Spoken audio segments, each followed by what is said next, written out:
Yo soy el buen pastor, que da la vida por sus ovejas.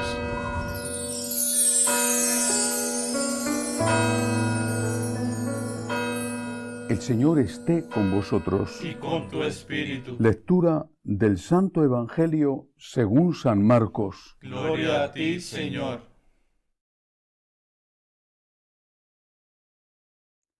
En aquel tiempo, enviaron a Jesús algunos de los fariseos y de los herodianos para cazarlo con una pregunta.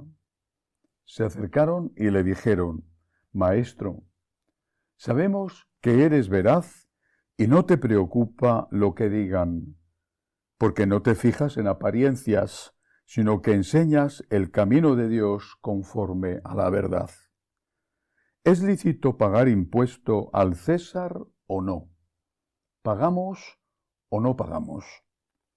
Adivinando su hipocresía, les replicó: ¿por qué me tentáis? Tráeme un denario que lo vea. Se lo trajeron, y él les preguntó: ¿de quién es esta imagen y esta inscripción? Le contestaron: del César. Jesús les replicó: dad al César lo que es del César, y a Dios lo que es de Dios. Y se quedaron admirados. Palabra del Señor. Gloria a ti, Señor Jesús. ¿Dónde estaba la trampa que querían poner a Jesús? Si él decía que había que pagar el impuesto al César,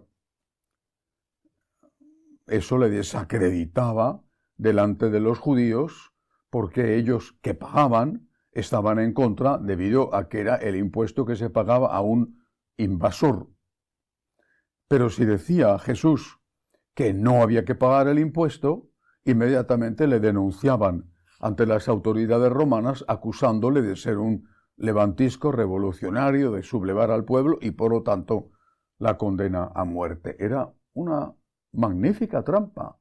Contestara lo que contestara, el Señor iba a verse atrapado o delante del pueblo o delante de los romanos. Salió airoso hasta el punto de que dice el evangelista que sus enemigos se quedaron admirados. Dad al César lo que es del César y a Dios lo que es de Dios. Estaban hablando de impuestos. La moneda tenía la cara del César. Jesús utilizó esa argucia, esa excusa, para resolver el problema y no comprometerse ni con uno ni con otro. ¿Pero qué significa dad al César lo que es del César y a Dios lo que es de Dios? O mejor dicho, ¿qué es del César y qué es de Dios para un católico? Hay un fragmento del alcalde de Zalamea, quizá la mejor obra de Calderón de la Barca, donde dice: al rey la hacienda y la vida se han de dar, pero el honor es patrimonio del alma y el alma solo es de Dios. Un católico cumple las obligaciones legítimas que le impone su carácter de ciudadano. Por ejemplo, pagar los impuestos, ser respetuoso con las normas cívicas. Es decir, tú eres católico, estás viviendo en un país, eres nacido en ese país o eres un emigrante que ha llegado a ese país y tienes que cumplir con las normas cívicas de ese país. Insisto, los impuestos, por ejemplo. O si hay una norma en tu comunidad de vecinos de que a partir de una hora no puedes hacer ruido, pues tienes que someterte a esa norma. Si hay la norma de que en determinado sitio de la ciudad no puedes entrar con un vehículo que contamina, pues tienes que someterte a esa norma. Es decir, un católico asume las normas del sitio donde vive.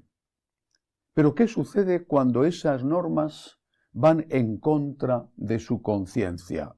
Por ejemplo, el aborto, la eutanasia. ¿Qué sucede entonces? ¿Quién está primero? ¿Dios o el gobernante? Bueno, el gobernante no va a obligarte a abortar, no va a obligarte a pedir el suicidio, la eutanasia. Lo del suicidio, lo de la eutanasia, ciertamente hay muchas presiones sobre los ancianos y enfermos que le están induciendo a pedir ese suicidio, pero no hay una obligación. Pero sí, en cambio, hay una obligación hacia los que tienen que ejecutar ese acto. Por ejemplo, los médicos que se niegan a cometer abortos. Y entonces el gobierno les amenaza, les persigue, les coacciona, ponen en juego su puesto de trabajo. He conocido en España varios casos así, de médicos que tuvieron que renunciar a su trabajo en la seguridad social porque no querían ejercer como abortistas. Y entonces tuvieron que buscar un trabajo en la sociedad privada, en un hospital privado, para poder seguir ejerciendo de médicos.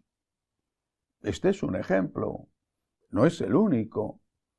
Con mucha frecuencia salta a los periódicos la demanda contra un empleado porque quiere llevar una cruz al cuello y se lo prohíben y se presenta a los tribunales. O la demanda contra una organización católica porque asesorando, por ejemplo, a los padres que buscan adopción, no aconsejan que adopten o que den su hijo en adopción a una pareja que no esté formada por un hombre y una mujer. Es decir, con mucha frecuencia en nuestra época hay roces, enfrentamientos, pleitos entre la conciencia y la ley. No en muchos casos, repito, hay que pagar impuestos. No tenemos que decir que yo soy católico y no pago. Pues soy católico y pago impuestos.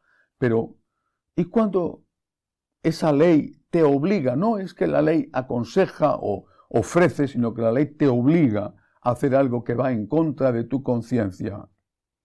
Pues primero está Dios. Primero está Dios.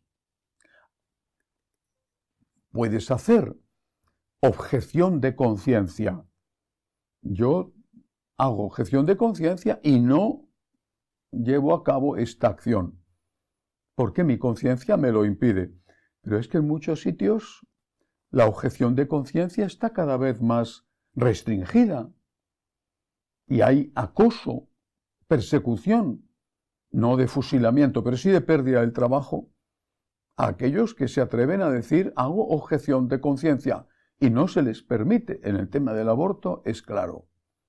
Cada vez se respeta menos la objeción de conciencia de los médicos. Y no solo en ese caso. Primero está Dios.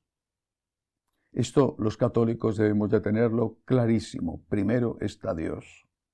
Pero también debemos de tener muy claro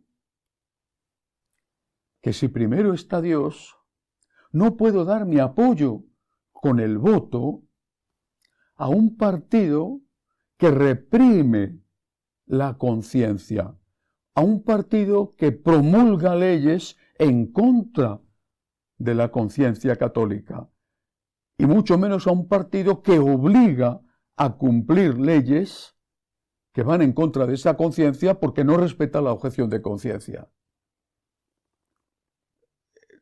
Hay países donde esto no es así, ciertamente, porque ya los católicos son una minoría. Pero hay muchos países donde los católicos son una mayoría aplastante. Incluso hay un porcentaje elevado de católicos practicantes, y salen elegidos gobernantes con un programa de gobierno abiertamente anticatólico.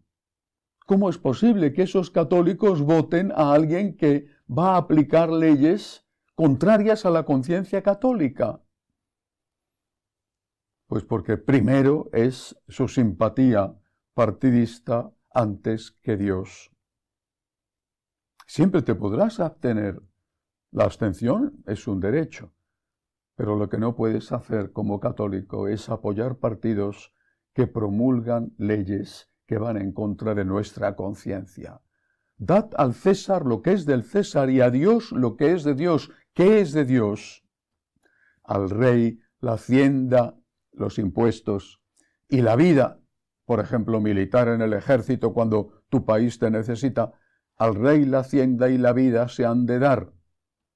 Pero el honor es patrimonio del alma y el alma solo es de Dios. El honor, la conciencia, solo es de Dios. Dad al César lo que es del César y a Dios lo que es de Dios. Pero es que lo que es de Dios está por encima de lo que es del César. Que así sea.